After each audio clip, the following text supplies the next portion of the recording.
So you've been out of college for a while now. You're 25 years old, you've got a steady job that doesn't pay much, but hey, it pays the bills. Your social life is kind of non-existent except for the 30-minute lunch break where you listen to your coworkers complaining nonstop about your boss. You meet up with your friends once a month if you're lucky, but all you talk about is how whack high school was. Your nightly ritual consists of you stalking everyone on Facebook, and oh my god, is that Susan? When did she get married and have kids? There's something that happens at the age of 25 or so called the quarter-life crisis. It's characterized by anxiety, self-doubt, and mild sadness about your life situation. Age doesn't really matter too much, actually, but it happens around this time. It happens when you're done with school, or inversely, you're in grad school and find you're not passionate about what you're studying anymore. Let's take that a step further, and maybe you're confused about this passion thing. Are people even supposed to have passions? You also feel the need to succeed in relationships, finances, and your career before hitting 30. I think a lot of these feelings and self-doubt come from a lack of normalcy and routine. Back in November of 2015, I did a video on the emerging adult. This period usually affects 18 to 25-year-olds in first world countries who are starting their journey into adulthood, finding a new job, moving several times, getting further education, and ultimately finding out who you are with limited guidance from your parents. Such a time is chaotic, and if you still are in this chaotic stage in your life at 25 or still have no idea what you're passionate about, you may feel like you're having a quarter life crisis, especially when you see your friends on social media having things together. I'm sure you'd love to hear me say that the quarter life crisis is completely normal and that everyone feels it. Truth be told, some people do and some people don't. Though mentioned in hundreds of blogs and expressed by your closest friends, I'm sure, some studies have actually found no evidence for the quarter life crisis. I personally don't find the quarter life crisis was something I went through. In fact, I'm more confident of my goals now than I was when I was 21. It's not to say that I don't have problems because student loans, but I wouldn't say I feel like I ever went through a quarter life crisis. The quarter life crisis is likely to affect people who want to succeed conventionally, are idealistic about life, and plan their achievements by date. But if you're experiencing this, don't fret. I think there are several ways that can get you out of this rut. Passion is actually hard to find for some people. I found out I was intrinsically motivated by making videos ever since the 4th grade when my mom bought me a mini DV video camera. If my mom never bought me that, would I never be passionate about making videos, or would it somehow find its way back to me and I do something like making videos with my phone? I guess I would say I'm lucky because I knew this since the 4th grade. I remember asking my friend what she's passionate about, and she said,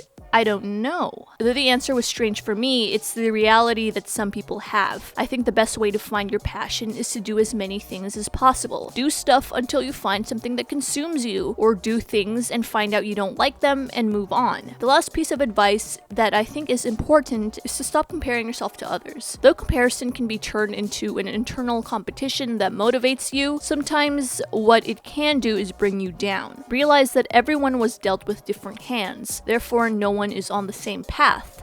Stick to your goals and do the best you can. At the end of the day, 25 is a great age to be.